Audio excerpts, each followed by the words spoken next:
Welcome to the Red Gauge Podcast. We are your hosts. I'm Kyle. This is Josh. Today we're joined by Steven Shashen. He and his wife Lena founded Xero Shoes, the barefoot inspired shoes. He's a Masters All-American sprinter, former All-American gymnast. He's done stand-up comedy, cognitive psychology research. He's taught Tai Chi. He's done Zen archery. Hey, He's the hey, creator of scriptware. I don't know. I'm going to keep going. I'm going to get all of it. stop, He stop, was on stop. Shark Tank and he picked a fight with Kevin O'Leary. All right. Wasn't really a fight, but Want to hear a good story about the fight? Yeah. So, so we were offering 8% of the company for 400 grand. Kevin said, "I'll give you the 400 grand for 50%." It was such a non-starter. We forgot he even made the offer. And then Robert reminded us, and my wife, who I adore so much, says, "So are you bringing anything to this offer other than money?" And he said, "Well, I've got a great Rolodex. I'm a smart businessman." And she says, "So nothing?" That's it is funny because when I read that, I was, we are in a space, a young business, right? And I was just like, what a crazy counteroffer. If all he's saying is Mhm. here's the money. Yeah. I Well, was just first of all, you won't see her say that on the show. They edited that, and of course, she doesn't remember saying it, but I remember it vividly. And and I think he might have just been trying to make good television because he's a smart guy and right. he how to build his brand. And if you watch the companies he's invested in, he's not what you see on TV. He's committed, he is sane and rational. If you read his autobiography, he's incredibly generous. When he started companies, I remember if the first person he brought in was the chief marketing officer or chief financial officer, but he gave the guy 30% of the company because he's like, I can't do it on my own. Jump on in. So I think what he's doing in part, that whole persona is business is hard. If you can't put up with me being a complete jerk, we're not going to work well together. And I Yeah. could put up with those people because my dad was like that. He's the heel of the show, right? He's Yeah. yeah, Yeah. he's And playing that those Well, it roles. does make sense to think about. They still have to make it interesting. Well, Right. we used to, people like to think it's how do I want to put it? It's a business show on television. No, it's a TV show loosely about business. So it's Yeah. got to be TV happy, friendly, interesting, wanting people to imagine being on the show as either a shark or an entrepreneur. It's Mhm. got to do all the entertaining TV things first and foremost. So that's cool. Yeah. Yeah. Like it's interesting to watch that show, not interesting to watch a live stream of business meetings. Oh God. C-SPAN is not interesting. Law and Order, very interesting. So I guess it's Yeah, along the the same thing. actual, so like I've been involved in a few of those types of meetings where you sit down and talk about the valuation of a company and, what kind of offers people would be happy with and stuff. And it's 4 hours of people just sitting at a conference table not talking to each other, just be Well, looking at pages. Well, Shark Tank's a lot like that too, actually, because the sharks, they're spending a lot of time making their own notes and figuring out what they're going to say something funnier than the other sharks. And I very quickly figured out, I mean, former professional stand-up comic, I did one joke that the producers asked me to do, and it landed flat because they weren't paying attention. And then Oh, Cuban wait, what'd you just say? And I said it again, and he laughed. But I instantly realized, don't try to be funny Mhm. because they can cut it to make it look like, boo. Right. And so, don't try to be funny and don't pretend you know these people because you do not. Hmm. So those are the two things that are instantly obvious. Yeah, right. two big takeaways. Yeah. So I was really excited to have you on the show because I switched over to Xero Shoes from like traditional shoes about 3 years ago. And I had had like recurring hip pain that had been a big problem for, I had dislocated my hip when I was a kid. So anytime I tried doing anything, it was an issue. And I switched over to Xero Shoes and my hip pain was gone in like 3 days. And I have so like I'm a little bit of a zealot about the idea of barefoot shoes Yeah. now, and so I'm really excited to have you on. Well, Yeah. thanks, and B, I can't make any promises. We're not making Mhm. medical claims. I'm Yeah, not a yeah, yeah, doctor. yeah. I don't play one on TV or the internet, even though I Yep. was pre-med. But let me explain what may have led to the effect that you experienced. So we're not really talking when we're talking about Xero Shoes. We're not really talking about footwear. We're talking about optimal human functioning and performance and proper biomechanics. So when you get out of a shoe that has a whole bunch of cushioning and padding, which doesn't actually cushion and pad, that's a whole other story. When you're landing with your foot kind of underneath your body and you're using your muscles, ligaments, and tendons properly in the gait cycle of walking or running, the muscles, ligaments, tendons, and one of the functions is to protect your joints, is to support your joints. So I have a gymnastics injury from 32 years ago. I landed and twisted at the same time and heard the following sound come out of my knee. And I went, oh, that's the end of my career. And I've been totally fine until like 6 months ago. I was feeling like a snappy thing. I thought like I had a tendon that was kind of snapping. And I went to my physical therapist and she goes, oh, sweetie, those are your bones rubbing against each other. And so I go to the doctor and he takes an x-ray and I'm like bone on the lateral side. Mhm. The irony is that I feel the best and everything, my knee feels totally fine when I'm running because when I'm sprinting, the muscles, ligaments, and tendons are acting really strongly to support the knee. Yeah. So, it's a little counterintuitive until you think about it, and then it makes total sense. Yeah. Yeah, I thought it was just a really interesting experience for me. I kind of had the issue where I had already gone through this once just as like a fun experience where when I was in my mid 20s or something, I started training barefoot. So I would do all Right. my Ah, lifting and running and stuff just with no shoes. yep. And I had the experience where like I used to get out of the shower and step on a towel and my footprint just looked like a big oval, you know? And then after 3 to 6 months or something to train in barefoot, I'd get out of the shower and step on a towel and it would look like a footprint. Same thing. So what happened? I had comedy level flat feet my Hmm. whole life, and and this one weird muscle I don't even know what it is. It was kind of protruding on the inside. So same thing. My foot was an oval with a couple of dots. Yeah. And when I started going barefoot, I don't have a huge arch. Arch height is predominantly genetic. But Hmm. when you start using that longitudinal arch, it tightens up your foot a little bit and you end up with an arch. And that's the first part of the support mechanism of your lower extremities. Here's the weird thing. You'll appreciate this since you were lifting. People go into the gym and they work on everything from the ankles up, Uh-huh. and they don't work on the thing that supports everything from the ankles up. Uh-huh. But you go to a powerlifting meet, you watch a bunch of guys deadlifting. What are they doing? Bare feet, socks, flat shoes. Hmm. A bunch of smart people bench pressing. What are they wearing? Bare feet, flat shoes, socks. Because most people don't know that benching starts with your feet when you're doing Yep. super heavy weights. So it's and squatting. The only time that you really need squat shoes, if you're squatting, probably never, unless you have really, I think it's really long, yeah, really Really long long femurs. femurs. Yeah. Right. But they became popular in Olympic lifting because when you got a bar over your head that's basically your elbow, your arms hyperextended or your Hmm. shoulder hyperextended, you need that little bit of lift in your heel. Otherwise, you'll fall over backwards. Yeah. Yeah. It changes your leverage a little bit under the Yeah, it bar. just Yeah. moves your center of mass a little bit so you're not fighting to, do that lockout position. But people see some guy with long femurs or someone doing ollie lifting wearing those shoes like, oh, I have to get those shoes. Like, no, no, no, you probably don't. Yeah. Yeah. It's a pretty small proportion of the population. You'd have to have either, pretty unusual hips or pretty unusually long Yeah, femurs to get to the yeah, point where you need them. Yeah. yeah. Yeah. Which I do, and I wear them when I Wait, let me swim. add one other piece to that. Sometimes people, their ankles are not, mobile enough to really handle, especially deep squats. Hmm. And the solution for that is work on your mobility, Hmm. Right. not add a crutch. Yeah. Yeah, yeah, and that's true. There's a lot of upstream and downstream things. Like if your foot doesn't move right, if your ankle doesn't move right, if your hips don't move right, you're gonna have problems somewhere else. So, Your feet and your glutes are, this is going to sound really weird. If you look at how we literally evolved as from embryos on, your feet kind of grow out of your glutes, kind of. They come out of your hips and then you have legs. And so if your feet aren't working right, your glutes typically don't work right, and vice versa. yeah. So, like, if you want to try something fun, you stand up, you keep your feet planted on the ground if you can, because some people can't really squeeze their glutes. Don't let your feet move, and suddenly your femur will slightly externally rotate and it'll put an arch in your foot. Hmm. So there's this very strong connection between your glute function and your foot function. Yeah. This is last two of the three podcasts we did. I'm secretly doing weird glute things under the table. Like this is becoming a thing all of a sudden. Like, I don't want to ask, but I do want to see the hands are up here. My hands are up here. video. So I have a question because I also, like you're saying, like comedically flat feet. I tell people like my toes almost point up, like it's almost the opposite of an arch. But so I've always like maybe not always, but the last 10 years like relied on like the cushiest foam Dr. Scholl's, like stick two of those in my shoes. And I mean it's essentially fear.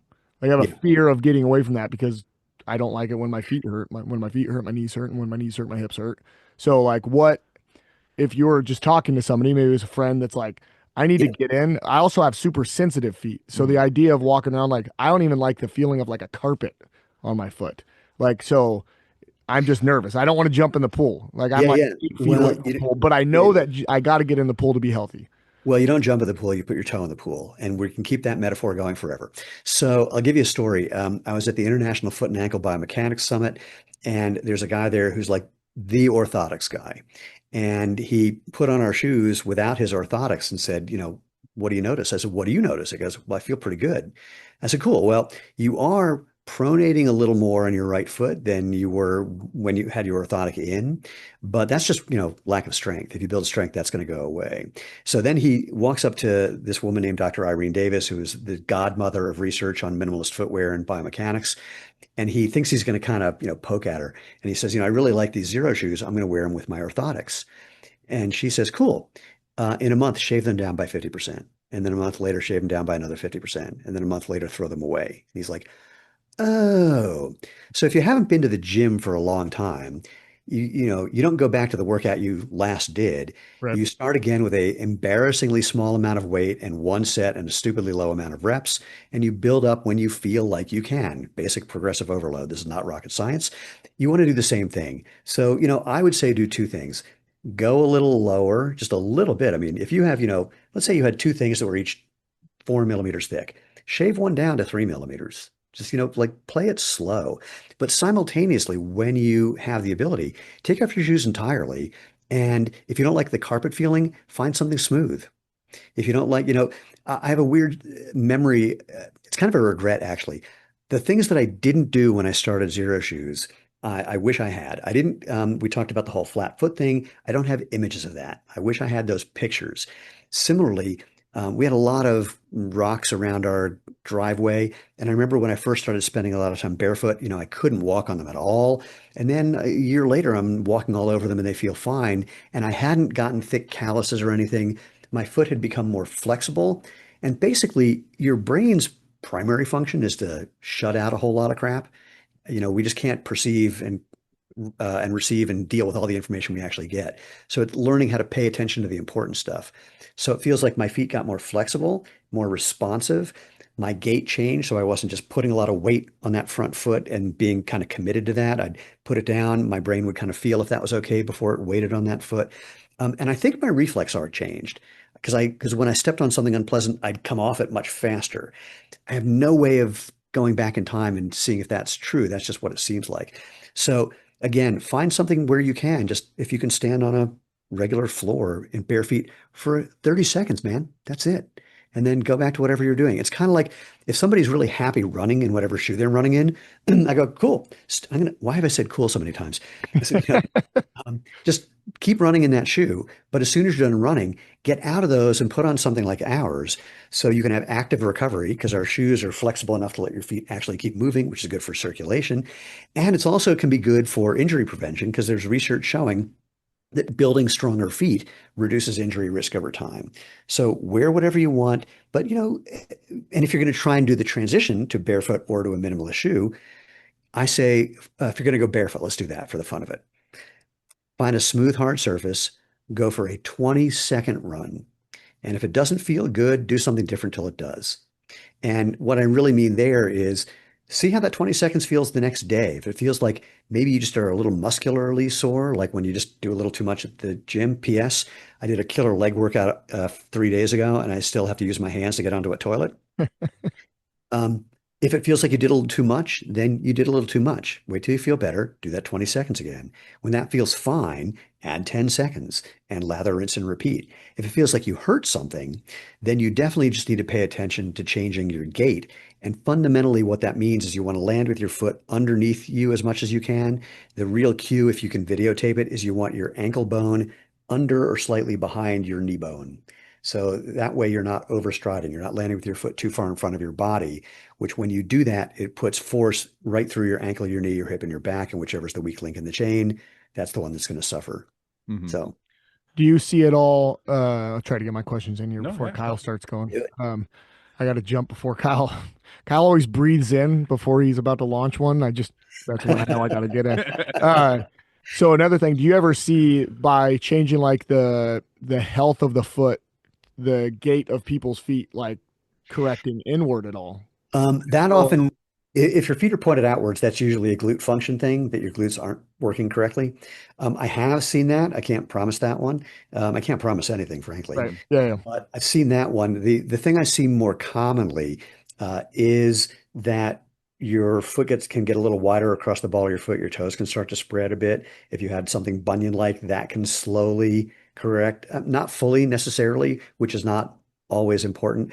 But basically, when you get out of squeezing your toes together and you start using them and building up those muscles, ligaments, and tendons, things tend will make adjustments in various ways, usually in a good direction. I haven't heard of someone saying, "Wow, I've been going barefoot and now my feet look like, I don't know, Tyrannosaurus Rex feet or whatever weird thing you can think of." I know what it is. My feet look don't. I've been doing this barefoot thing for 6 months. Now my feet look like what AI generates when you ask it to generate a foot. There we go. That is what my feet look like. I'm kidding. Um, So Josh is right. I want to get into stuff that's probably deeper than I should go because I don't actually like I don't remember the name of the research or anything, but I remember about 23 years ago, something like that, there was a podiatrist who did a bunch of biopsies on patella tendon or not patella tendonitis on plantar fasciitis. Okay. And so he did a, he got 50 or 100 people who had plantar fasciitis and he did biopsies of all their plantar fascia. And they came back and he was expecting them to show typical, tendonitis, tendinosis stuff. And instead they came back hypoxic. The tissue was being starved of blood and it Yeah. was dying in their feet. Yeah. And I remember at the time, and I've checked every few years to see if anybody knows exactly why that happens or exactly what the reason is. And it I can sounds tell like you. the leading theory, sorry, is that by squishing your big toe over, you're pulling a tendon and cutting off a artery. Is this? Exactly what it is. Yeah. Yep. Yeah, and that was one of my inspirations for going barefoot in the first place. Was I was like, oh, I should try this out because that was a thing that I'd had issues with off and on. Well, there's another thing, plantar fasciitis or fasciosis. Usually it's fasciosis. I met a guy who said, I've had plantar fasciitis for 20 years. I went, you can't have an inflammation and itis for 20 years. That's a whole other story. But more often than not, what I've seen more often than not, is what people actually have is tight calves, and the tight calf is then pulling on the plantar fascia or pulling on like oh, come on, the brevis or the longest, the tendon that comes sort of around your inside of your heel bone and underneath your foot, any whatever it is, it's pulling on tendons from the proximal side, from the calf side, and giving symptoms that sound like plantar fasciitis. Right. And my favorite story about this, I'm at a trade show and there's a guy who comes up to me. He's like 6'7", 250, ripped like crazy. He's a special ops guy. And he said, we all switched to barefoot shoes because we thought it'd be good for us. And, I got plantar fasciitis. And I could just look at him and I went, nah, you don't. You have tight calves. He's like, what? I said, can I stick my thumb in your calf? And he goes, yeah. I'm, 5'5" on a good day, 150 pounds on a bad day. And I could just see the spot. I stick my finger in his calf and he's on the ground. And I just rubbed the crap out of the spot for about a minute or so. I said, stand up. How's that? He goes, oh my God, it's like 90% better. I said, cool. Go back to the base and have your PT do that, for the next week or two. And I Right. saw him a year later. He said, yeah, we all did that. We were all fine a week later. Yeah. Because the gait pattern you develop when you have a stiff shoe or a thick shoe or a shoe that elevates your heel or a shoe that lifts your toes up with a thing called toe spring, which is called all four of those is every modern athletic shoe. Hmm. Right. You end up overusing your calves.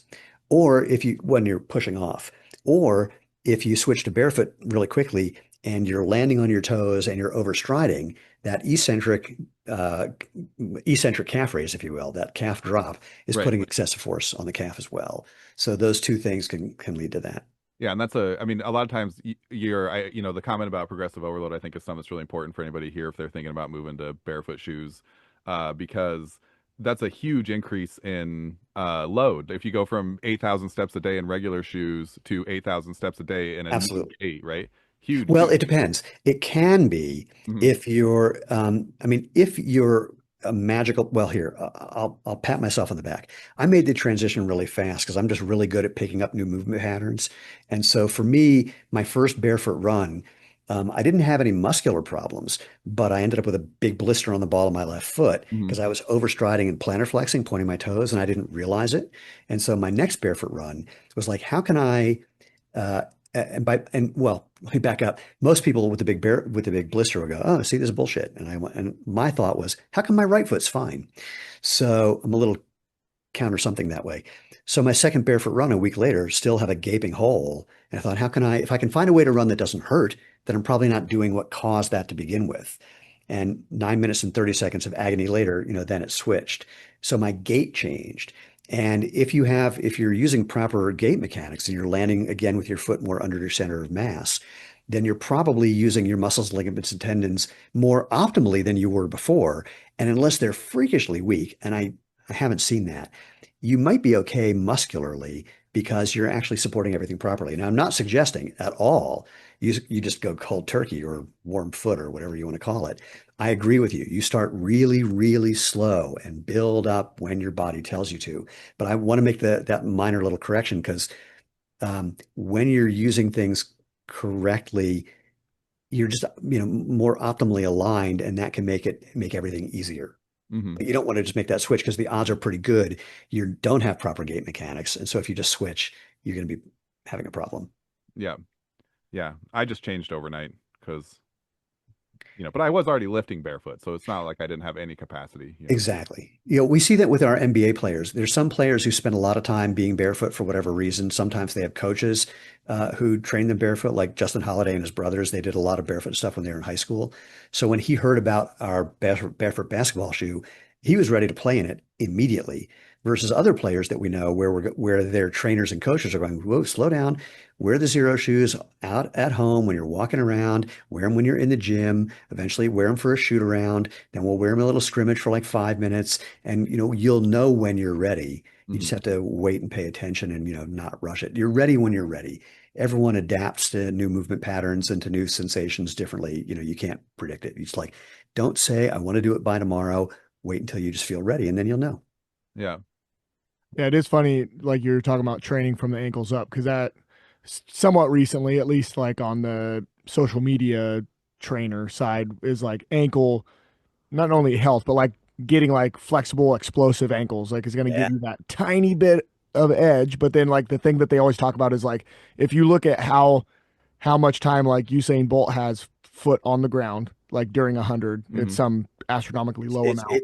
it's 800ths of a second. Yeah, Yeah. but then like a 20-second 100 isn't like if you just looked at those numbers, it's not that much different. No. So if you could just get this much faster of an ankle, could Well, change it's a a lot.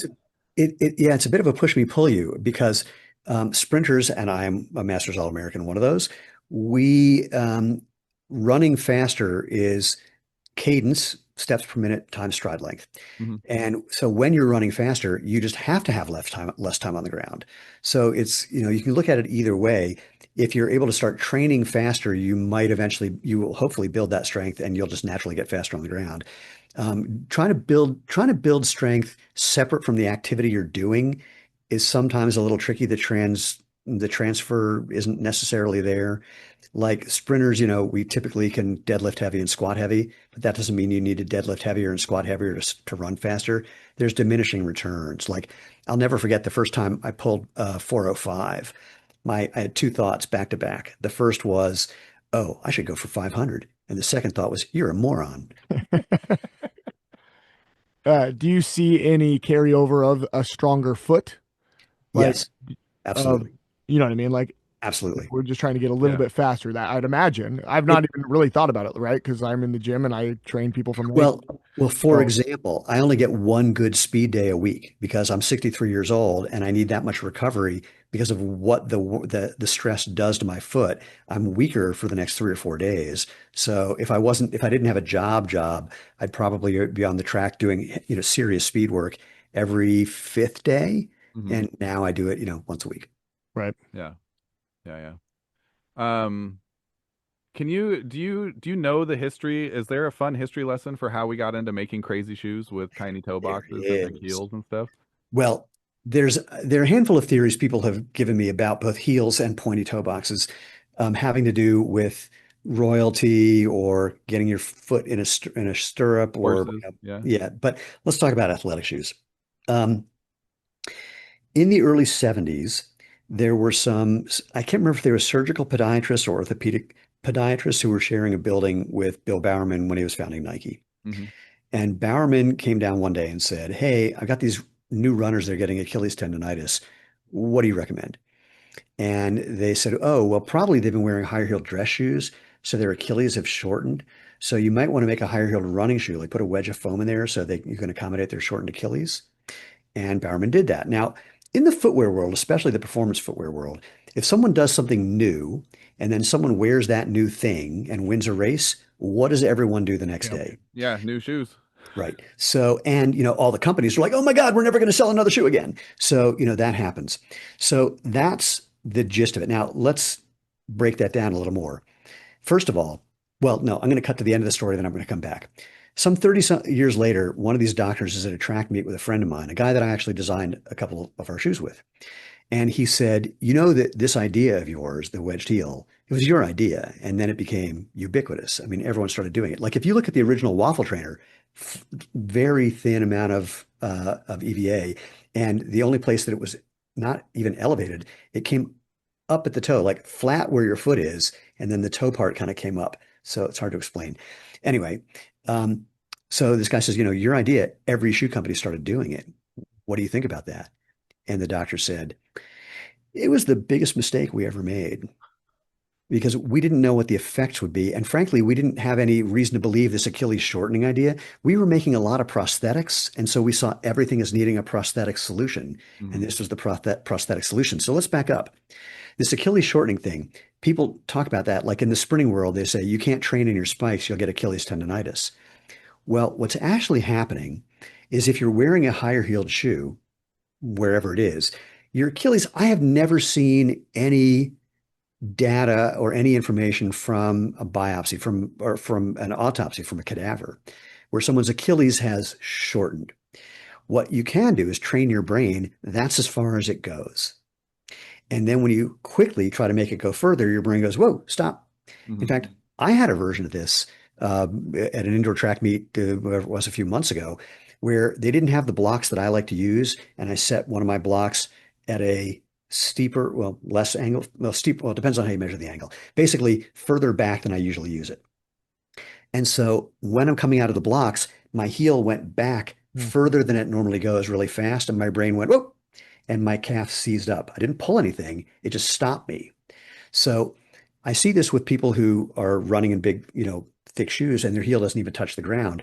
Your brain is literally learning that's as far as I can go. Mhm. So that's different than shortening because you can retrain that very quickly by reminding your brain. There's a whole bodywork method called Feldenkrais work. That's the fundamental principle behind it, that many movement problems are just your brain forgetting what it can do or what it will allow you to do.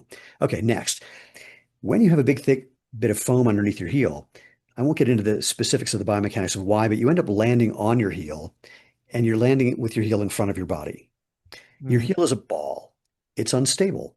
So the next thing that they did after the wedge of foam was try to add motion control because Mhm. of that instability.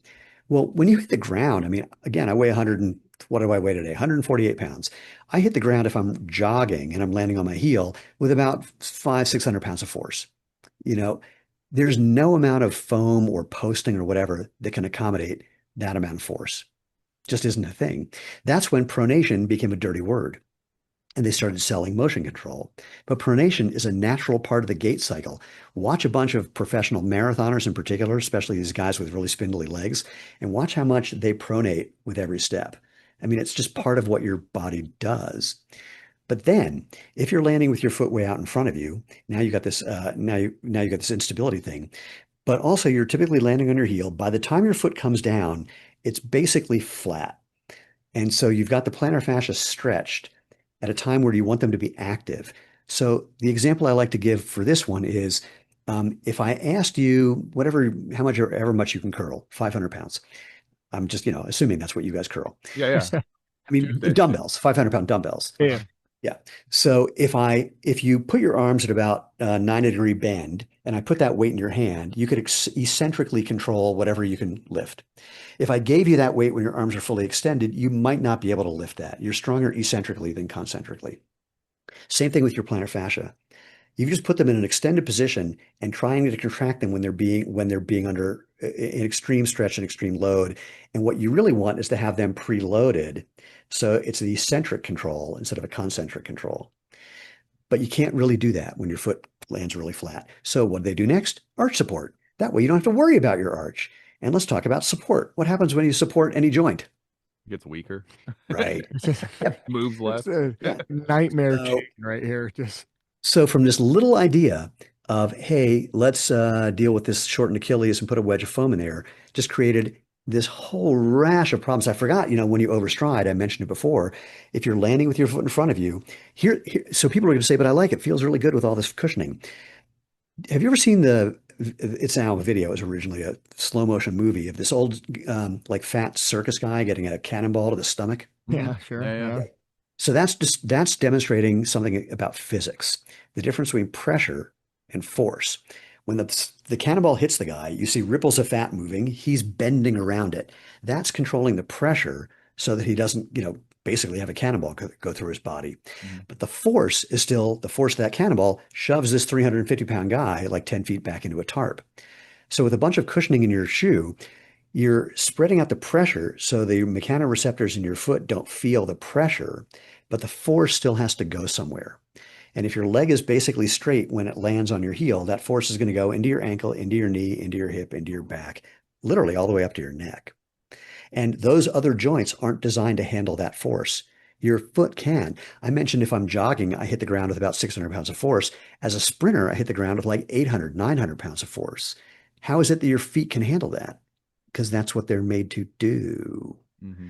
So the only thing I don't have an explanation for is the pointy toe box on running shoes. That just makes no sense to me Yeah. at all. Yeah. And by the way, wait, sorry for interrupting. I just had a meeting with people who run a thing called the Lydiard Foundation. Arthur Lydiard was one of the greatest running coaches of all time out of New Zealand. And he had more world champion, Olympic champion runners in everything from the 800 to the marathon. He made shoes that looked a lot like ours. Yeah. And apparently, he said to Bowerman when they came up with the wedge heel thing, these things are going to kill people. And ostensibly, Bowerman's response was, we're selling a shitload of them. Yeah. It is interesting because, like I've got a pair of just racing flats in my little gym space here, and they're essentially the same design that racing flats have had since like the 1930s or whatever. Oh, There's yeah, no arch or anything. They are too narrow, but like right. no arch support, no heel, and so for the people who are like, you need arch support, you need a heel, it's like, well, those are the same shoes that every distance runner won a competition in for, Right. 50 years or Well, 100 oh, years. but we've got this new technology. It's so much better. Okay, so there's a guy named Delano Merriweather, sorry, Dr. Delano Merriweather. In 1971, he set the world record for the 100-yard dash. They switched to meters right after that, and he didn't be able to set the meter for 100 meters because he got a hamstring pull and didn't make it to the Olympics and decided to stop running because he was in med school at the time. So, 9 flat 100 yards in shoes like you described on a mediocre track surface. If anyone's a sprinter, they will know that a 9 flat 100 yards is probably like a 9 800 meters, Hmm. which recently would have let him win the Olympics. Hmm. This is a, record from 1971. Hmm. So how good is that technology doing? Hmm. How good are those drugs doing? Yeah, right. Having a Mondo track and spikes and every other thing on the sun probably Well, makes a difference. spikes don't really help that much. I race in a shoe that we have called the Speed Force. It doesn't have spikes. I've raced repeatedly in that shoe or my spikes. No difference. Yeah, That's interesting. yeah, yeah. Although I will say this though, um, someone came over and we had a race in our warehouse, and I didn't think about it, but there's a very thin layer of dust on the floor in the warehouse, and so when we started, I was like Wile E. Coyote's, like whoa, spinning out, and then I took a couple steps to catch up. I didn't even think about that. If I was barefoot, it would have been fine, and I know that because the guy next to me was barefoot, and he got a better start than I did. But other than that, in terms of traction on the track, the Mondo track surface is doing the heavy lifting, not Yeah, this. there's probably like an evolution there from a cinder track to the Mondo Right. track, right? Where Yeah, the spikes might have made a bigger difference when you were on a less secure surface, absolutely. That's right? correct. Yeah, That's correct. yeah. Do you have any? I don't want to. I mean, I don't. If we get out of the lane, feel free to stop me. Uh, have you seen the next gen marathon shoes that they make that are like the 2 inches of foam with the carbon Yeah, fiber inserts and yeah. everything? Do you Oh have yeah. any thoughts or feelings that you're interested in sharing on those, or should we What move do to you the think? topic? Okay, so where to begin? Let's talk about the carbon fiber first. No, wait, let's talk about the foam first. I don't know. We're going to talk about it all. So There's a name in the industry for the foam that they're using, supercritical foam. Hmm. Does that word supercritical ring a bell to you in any way? Yeah, I mean, like as like somebody who has a little bit of physics education, yeah, but No, keep going, keep going.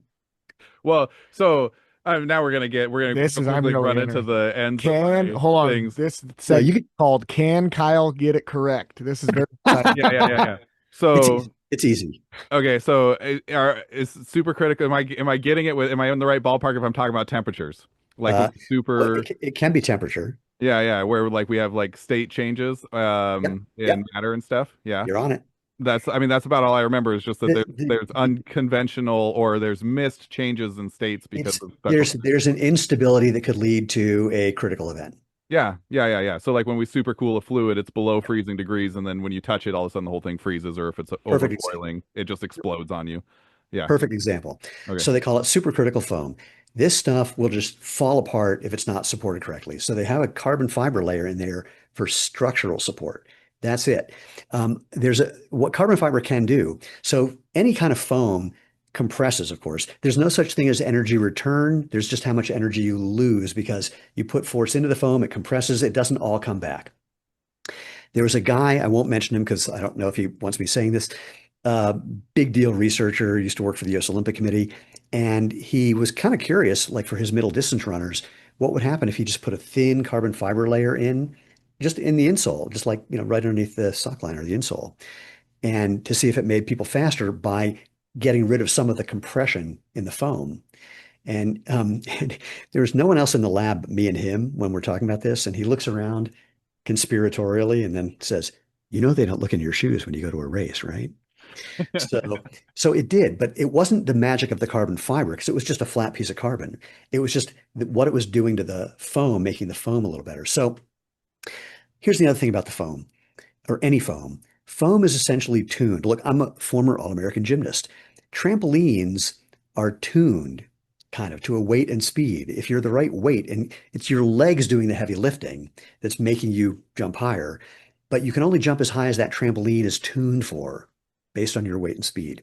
Same thing with all this foam.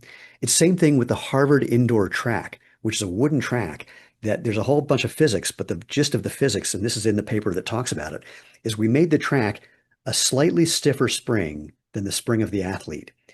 And that track is known for having people set personal bests and world records if they're the right weight and the right speed. If you're a little too heavy or a little too light, it doesn't work. If you're not running the right speed, it doesn't work. You're just missing the right Hmm. vibrational frequency of the track. Same thing with foam. If you're a 150, 800-meter runner, those things are going to be great for you. Mhm. So, but otherwise you're not. So the carbon fiber part, people say, you might notice that the shoe companies never claim what the carbon fiber does. Some people who are thought of as experts will say, ooh, acts like a spring. Nope, that's not how springs work. Some people say, ooh, acts like a lever. Nope, that's not how levers work. If you want to see a lever, look at a diving board. There's a fixed point and a fulcrum. No lever involved. If you look at Eliud Kipchoge when he ran the sub 2 hour marathon, there's like this whole spring mechanism or whatever else, or even that it's designed to help you have a heel to toe pathway. Yeah, For the smoother first gait. giant chunk of the race, he's landing on the ball of his foot. He's never touching the heel. There's no spring, there's no lever, there's no fixed point. It's a lot of hand waving. Um, what these shoes are, like you said, though, they're often higher. If they don't change your cadence, your steps per minute, and you're a little higher, that can change your stride length. Hmm. And speed is cadence times stride length. Yeah.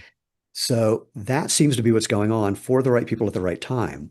One thing that makes no sense to me is if you watch, 105-pound Kenyon run a 2 hour and 5 minute marathon in a pair of shoes and you're a 250-pound guy who can barely do a 5K, why do you think those shoes are going to be good for you? Yeah. There's no other place in the world where we make that kind of extrapolation.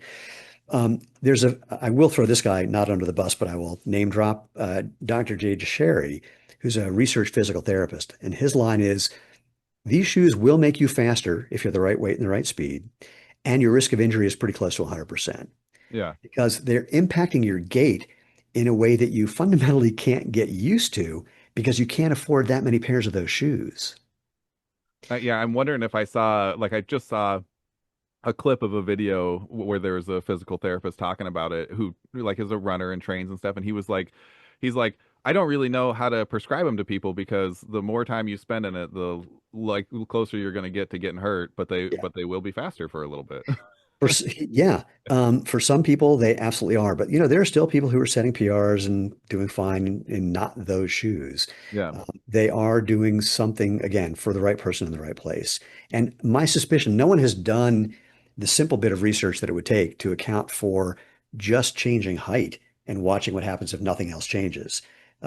Although it's hard to do that because if you're changing height, it's a different amount of foam, which might right. change the way the foam is performing. So it's a little complicated, but that's my suspicion about what's going on. And there's one other. I actually had a meeting today with Lorraine Muller, and Lorraine was multiple time world champion, or I don't know if she won the worlds. She was the bronze medalist in the marathon in Atlanta. She's won Boston. She was one of the greatest marathoners of all time. And I said to her, because this topic came up actually, I said to her, when you were a beginning marathoner, still winning races, but still at the beginning of your career, over time, did you learn to change the way you related to these signals you were getting from your body about whether you should slow down, run faster, just push through it, et cetera? She goes, oh, absolutely. At first, it's all about listening to your body. I'm not doing the Kiwi accent that she has. Because at first you're just listening and your brain is constantly telling you to slow down. Mhm. Over time, two things happen. Your brain gets a little smarter about when it needs to tell you that, and you get a little smarter about when you need to listen. And I think there's a lot of that happening too. This is Tim Noakes. It's what he calls the central governor theory. Your brain is designed to keep you from doing things that think you could get hurt doing. So, like you hear about there's a guy famously, I don't know about famously, was hiking and like a giant sheet of rock fell off this face of a mountain and landed on him. It was weighed like, I don't know, more than 700 pounds, and he bench pressed it off himself. But then by the time he got down and the adrenaline wore off, he had ripped every muscle in his body Yeah. that was involved in doing that. So your brain is telling you always, don't do that. It's like, going to failure and someone says, I think you can do one more. And you find out, yeah, well, shit, I can, which is sometimes really unpleasant to find out. But anyway, so I think there's that, let's call it psychophysiological thing of working with the central governor and the cognitive part of how you deal with those signals that is also a factor of what's going on. It's not the thing where people mistakenly say, "Oh, when Roger Bannister, did the 4 minute mile, then everyone knew, ooh, it's possible. Now I can do it too." Well, the next six guys who did it were just on the verge of doing it anyway. That was an any given Sunday kind of event. Mhm.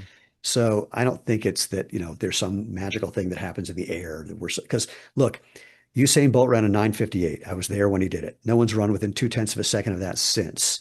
If anything was going to say, look what's possible, that would have been the thing. But now Mhm. people are running 9.8s and they're thrilled. Yeah. Yeah. I'd be thrilled with a 9.8. I'd feel real good about it. A 9.850. I don't even think my truck can drive 9.8 right now, dude. Well, that's why I'm not a distance runner. I don't like driving 26 miles. Yeah, yeah, yeah. Yeah, right. Yeah. Um, man, there's so much stuff now that I'm gonna And by the way, we're like, deep into some shit. This is fun. this is Kyle's been very excited for this one. Like, very, very excited. Very, very, very excited. I Yeah, still me am too. thinking like that it's all like this very exciting. This is definitely not something that I've dove into Uh-huh. personally. Well, Yeah. is this, But God, I it's mean, it's frightening. It literally is like it's like making me like, oh man, my feet. Well, Like I'm looking at something, it's like, God, this could solve a lot. it's one of those things like we talk all the time about because we're mostly I'm a gym troll. He's a strength coach. You know what I mean? Like yeah. our thing is mostly weights. And but in the weight room world, we've had to have the conversation a billion times with people about whether or not the deadlift is going to kill you or it's actually good for you. And Yeah, it, it's- Yeah. it's like shoes are kind of like deadlift or the egg, the egg's going Yeah. to kill you and then it's okay. And then Yeah. conditionally it's fine as long as you're responsible about the rest of your choices and all the other things, right? And so I'm really like, I am always just fascinated by the weird things that create this social momentum that becomes really hard to change or to redirect. Like, I Well, started wearing the barefoot shoes and we're both teachers. And so like my right. students would tease me about my goofy shoes that were super wide at the front. And I was like, yeah, but you know what? I don't have any pain. I can do all the stuff I want to do again. I feel so good about it. And then pretty soon, like next thing you know, like it's Bing, just been a bing, couple bing, bing, years since bing. I Yeah. switched over, and like a third of the kids are wearing them now. Well, You keep know? in mind, we're not the intervention. Right. This is what human footwear has been since the beginning of human footwear. Right. Something to protect your foot as little as you need, something to hold it on your foot as little Yeah. as you need. That's Yeah. it. Yeah, somehow in the last 50 years, you've become a radical idea. Yeah. Yeah. Well, part of it is that the shoe companies have convinced you that running is inherently hard and painful and can cause problems. And here's our magic technology. Do you want to hear here's the most amazing thing about that? My lawyers get mad when I do this, and I don't care. Uh, on the Nike website, on their Run Fearless page, feel free to look for it and scroll near the bottom, and you'll see that if it's still there after I keep talking about it. Um, if it isn't, go use the Wayback Machine at archive.org. Uh, they published a portion of an abstract of a study they did about 5.5 years ago, where they compared the Zoom Structure 22, their best-selling running shoe at the time, to the React Infinity Run, a new shoe they developed, in a half marathon training program that they developed, and they paid to have someone implement that they then called an independent researcher, as if Uh-huh. that guy came up with it. Which is them. Just like the no Yeah, smoke doctors in the that's 50s right. and 60s. That's right. So the way the results of the study got published in thousands and thousands of newspapers and websites was new shoe reduces injury risk by 52%. It's true until you look at the numbers. Uh-huh. Still true, but the numbers say a different story. In the Zoom, and now they called an injury anything that took you out for 3 training sessions in a row. So if you got injured at the beginning of the 12th week or the end of the 11th week, you might have still been injured, but you wouldn't have counted. Right. So these numbers are probably low. In the Zoom structure, 30.3% of the people got injured. In the React Infinity Run, only 14.5% got injured. If we at Xero Shoes injured 14.5 to 32% of the people wearing our shoes in a year, I'd be in jail right now. So imagine you go to a running shoe store. Hey, what's your best-selling running shoe? Oh, here, it's a great shoe. 1 in 3 people who wear it get injured in 12 weeks or less. Oh, do you have one better than that? Yeah, here's one. Only 1 out of 7 people get injured within 12 weeks. Don't you have one that doesn't make me injured? No, this is a running shoe store. So, but it raises a bunch of questions. A, holy crap, that's the best you can do after 50 years of R&D. B, what made that other shoe better? You won't see this written, but I have a copy of the study. They removed, quote, many of the protective features. Uh-huh. They made it a little more like what we do. Another question, why are you still selling that thing that injured almost 30% or that injured 30% of the people wearing it? Another question, how many shoes are you making with that new design that injured fewer people? For 4 years, 1, now 2. I mean, but the biggest thing it is showing you, running shoes can cause injuries because different designs cause different injury rates. So they are causing the problems, I would argue, that they are then claiming to cure with things that clearly haven't worked because running injury rates have been basically the same for the last 50 years. Yeah. Or as Irene Davis said once, I was on a panel discussion with some guys from Brooks and Adidas. It was really fun. I wiped the floor with them.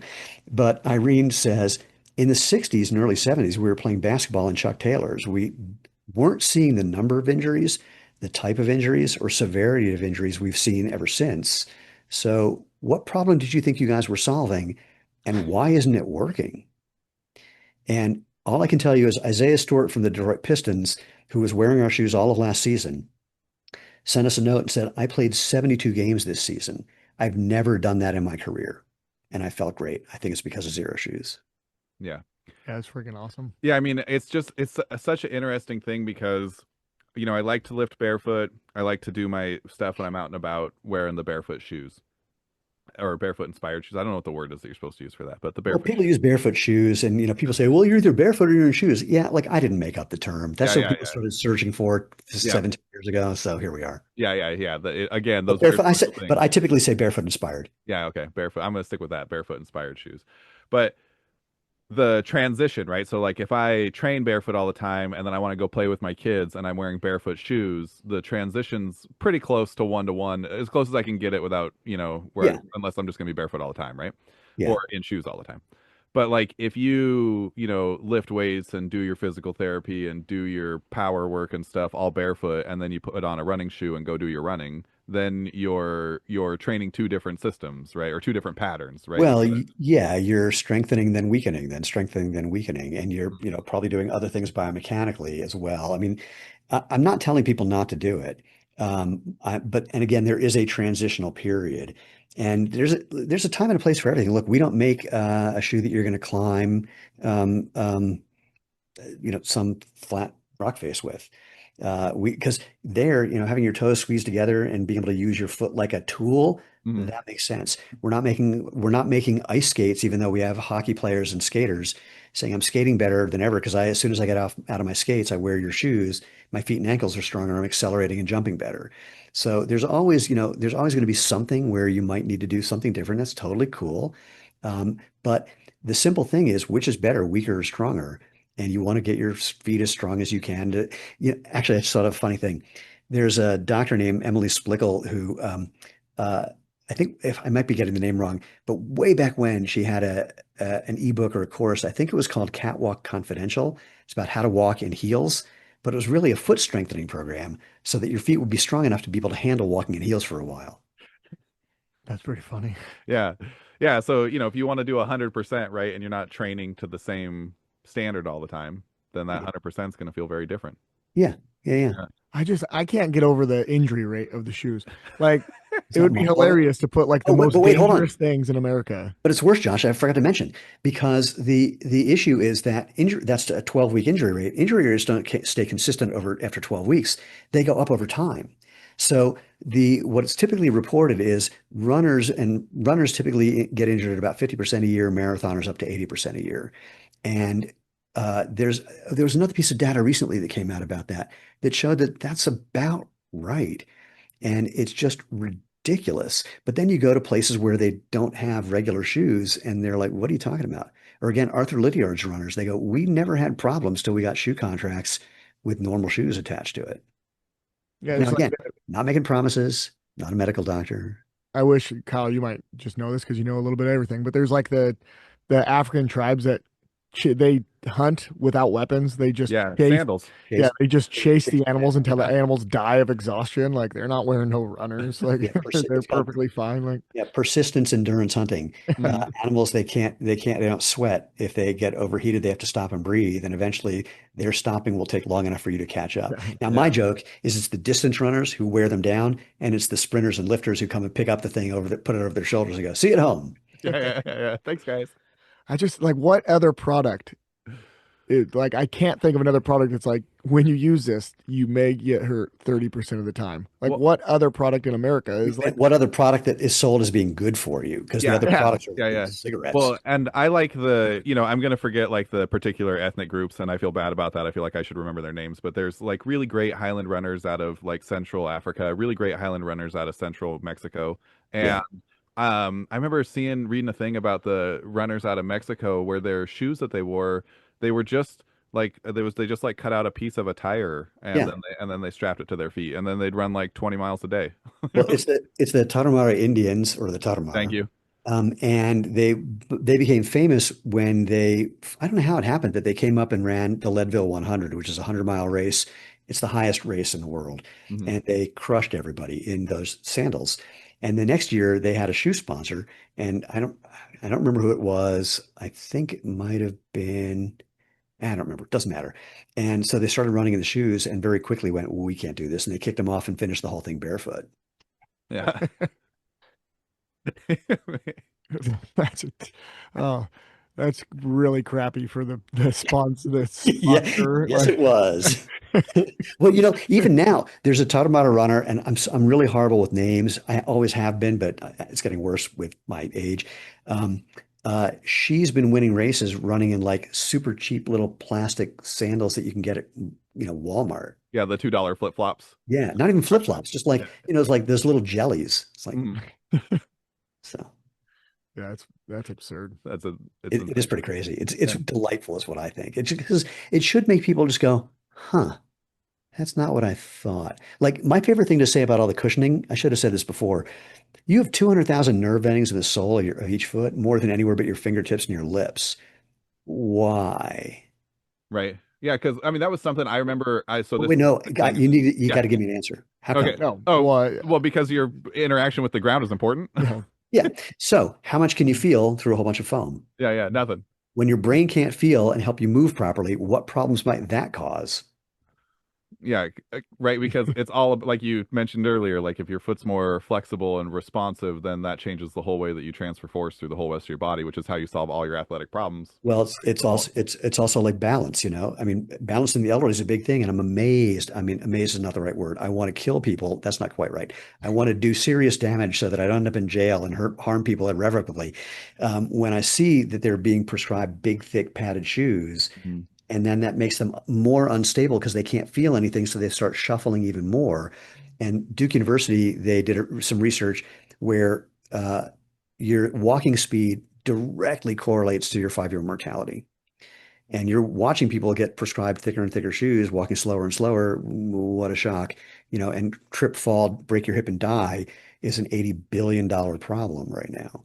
Yeah, it's so interesting to me how many of those, like how many of those problems we take the wrong solution for. Like you have mobility issues, let's get you a bed that's easier to get in and out of and chairs that are easier to get in and out of. And instead of like, how about we get rid of your couch and we put you put your mat on the floor. Now you're gonna have to get up and down. It'll fix itself, you know? I'm Like, gonna, wait, I'm going to show you. I'm going to show you my chair. yeah. So it's a stool. It's an unstable stool. So everything you just got to be locked in. Yeah, this is basically barefoot shoes for your butt. It's from a company called Core 360. I think it's QOR 360, and it literally is. I hope that's their tagline. I told them that it should be, and for the right community.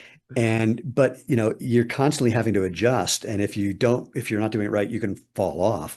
I've only done that once when I was reaching for something stupidly, but and they gave the same advice, like start for 10 minutes a day, build up slowly. They sent it to me, and I called them. I said, "So yesterday I spent 9 hours in this thing," and they went, "Oh my God!" I went, "No, it's totally fine. I feel fine." So. Can't stand up. Yeah. I feel so I'm at the end of this, which I'm gonna have to put my shoes back on. And Yeah, I actually feel embarrassed right now.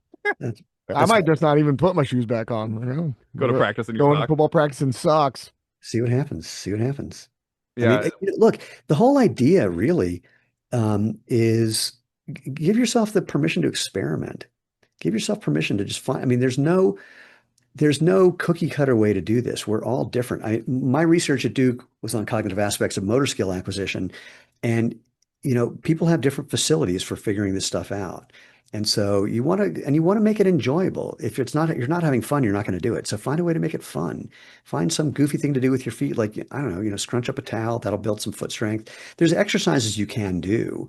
And if you just search like BYU, Brigham Young University, BYU foot exercises, you'll find a whole program because that's where they did research that showed that just by walking in a minimalist shoe, it builds foot strength as much as doing an exercise program. And so that'll show you the exercises. Do them when you're watching TV. Which I, Uh, I have done. I have done quite a few, like definitely the toe scrunchies Hmm. and some of yeah. that stuff. But it was all because I thought that I had plantar fasciitis, which I will tell you, I guarantee you, I have tight calves. I'm tight everywhere. Like Well, from no, even if you do have plantar fasciitis, the smart podiatrists and physical therapists that I know will say what you want to do is build up strength. Mhm. So that, I mean, if you need to, cast your foot, use an orthotic while you're letting some tissue recover, that's cool. But just like if you had surgery, sure, you're going to wear a splint or whatever you need on your arm after you broke your arm. You're then going to go to the PT and they're going to work it out as much as you can with the range of motion you have and the strength that you have. So it's again, a little push me, pull you of resting and building strength. The idea of orthotics, they were never meant to be worn full time. They were meant to be worn when you're recovering from something. And even and I don't know one good researcher who doesn't say your job is to get out of the orthotic as quickly as you can. The better thing is to build up strength so you can support yourself. Now, that said, when people say to me, "Can I wear orthotics with my Xero shoes?" I go, "Yeah, look, not only can you, and I'm not going to tell you how to live your life, but we're a better platform for it anyway." Because we don't have built-in arch support or built-in anything in the shoe. It's a flat surface.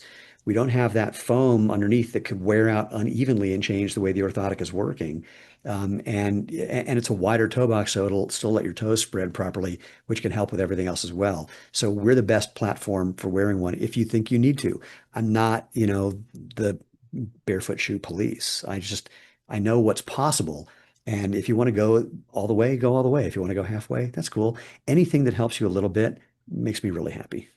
Yeah. This, oh, sorry, one last question here. This is totally a left field question, but when you're on these panels and stuff, how much does the comedic background help? Like Uh, stand-up comedy, like yeah, these it's guys are probably nervous and stuff, and you're like, dude, you can just, Yeah, it's like having a superpower. yeah, I bet. My friend, so I did comedy from basically 1980-ish to 93, and my friends from that era who moved on to other professions, typically law and politics, and they say it's like having a superpower. So I don't remember what it was. I did a couple things. Um, uh, Somebody from like Brooks or Audie made some comment, and then someone asked me for my response, and I just like smashed my forehead on the table. Or at one point, a guy from it might have been Brooks said, we're just trying to help you have a comfortable ride that propels you forward. And we all were sharing a mic. I said, "Can I borrow the mic for a second?" He goes, "Sure." I said, "Can I be really obnoxious for a second?" He goes, "Sure." I said, "Nothing propels you forward except your motherfucking legs." And because you can't violate the laws of physics. And I hand the microphone back to him. He says, "Yeah, we can't help you violate the laws of physics." I said, "Then don't say things like that."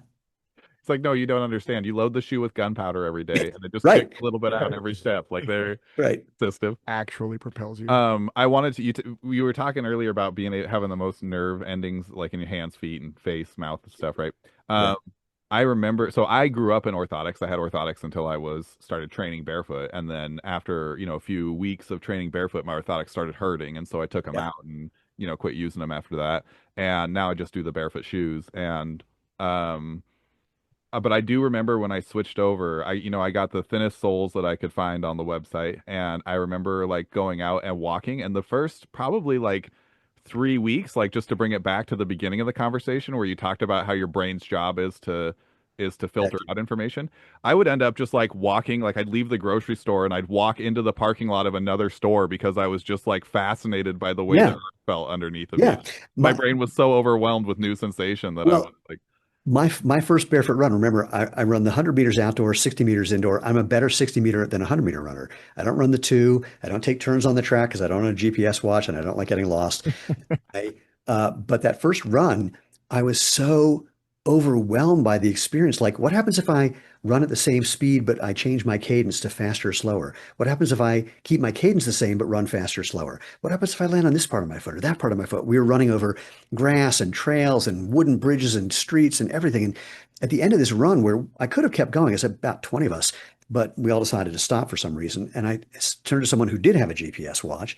I said, "How far was that?" She goes, "It's a little over 5K." I'm like, "What?"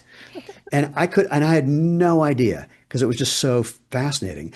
A friend of mine, he refers to it as instant meditation because you're getting so much feedback from your feet, it just Mhm. catches your attention. mhm. And I've had that experience as well. But yeah, it's like you keep going because it's like, whoa. It's my favorite thing when I'm walking around barefoot in places like Home Depot or Costco because they have like really smooth, cool. Yeah, It's yeah. Yeah, yeah, yeah. awesome. Yeah. Yeah. We built a shed and me and my brother are both kind of obsessive people and so we made the floor of it as level as we could possibly. We had lasers and levels and we had every tool that we could bring to bear to make this perfectly flat level shed floor. Nobody's ever gonna care. And Yeah. like I remember getting on it and walking around barefoot and just being like, obsessed with it, just in my own little nerd heaven of like, look how flat this is. This is a Yeah. shed that somebody then launched a car through. Yeah, yeah, yeah. Somebody drove a car through it. One of the sad moments for my wife and I, we bought a house 4 years ago, and it had these slate tiles everywhere that were just all this texture. It was mhm. incredible, but they were just dark and annoying, and we had to get rid of them. But what we put when we redid our bathroom, the shower, the tiles on the floor, it's river rocks. So you're in the shower, you get a foot massage. It's really Yeah, fun. pretty cool. Yeah. And we were just in Europe. We were in Germany and Denmark. Cobblestones everywhere. It's a blast. It's funny. I know Josh has got to go in 2 minutes, so I got to wrap this up. But it is just, it's really interesting to me that like so many of those strategies for like when you have a lot of anxiety and you feel really stressed out is like, how do my hands feel? Focus on my breathing. Like, how much do we cut away from ourselves by wearing shoes where we can't feel the ground, where we don't have that stimulus going all the time, you know? Like, It's significant. And because look, in the early days, I'm not going to get into grounding other than to say I when was we were evolving just as gonna ask that. we used our feet to tell us things like, is there going to be food or water or somewhere to sleep or something to kill or whatever. That was an important sense organ for our survival, and mhm, we're not paying attention to that now. And so we learned that that tiny little bit of give in the ground means something good in some mhm. way. And I say that because we have a sandal where people go, "Oh my God, that's so comfortable," and it's like it gives like a millimeter or less. Uh-huh. Perceive that as really comfortable. Like that has to be there must have been a time where that little bit was like, ooh, that's good news. Because Yeah, yeah, it's the druff from the vegetation sitting on top of the yeah, hard soil, right? yeah, Just yeah, a little bit of compression. All yeah. right.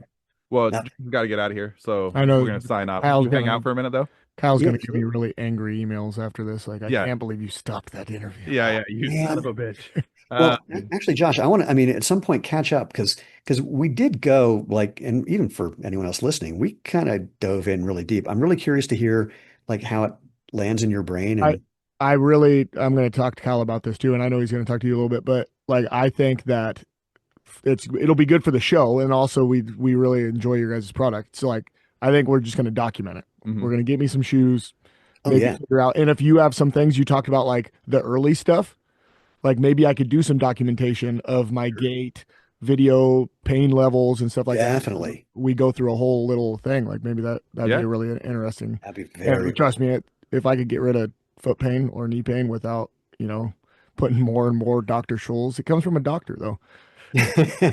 One of the greatest things about the Dr. Scholl's insole recommendation kiosk is that you step on this thing and it, measures your foot pressure and whatnot. And then it does this thing that says something like, please wait while we calculate the right product for you. And it takes like 10 seconds and it makes you feel like it's thinking about me. yeah, Yeah. yeah. Yeah. It spits out the only product that's even in there. Yeah. Yeah. Everything else is sold out that day, so they're like, you need the Yeah. double dose. But even still, Yeah, even if it is recommending a specific thing, it's a computer. It knows. It doesn't Yeah. have, but Yeah. yeah, something yeah, like, yeah. oh, make it 10, think. Make it think. Yeah. yeah. 10 seconds to pick of one of eight when ChatGPT can write you a book in 8 seconds. Like, Yeah, yeah, yeah. You can get the first 20 million digits of pi. All right. Thanks everybody for watching. Thank you, Stephen, for being on the show. We really appreciate you. Like, comment, subscribe, and share. Stephen, where can they find all your stuff? We got to Oh my promote. God, yeah. Xeroshoes.com, Xeroshoes.com, or on social media, wherever you @/Xero Shoes.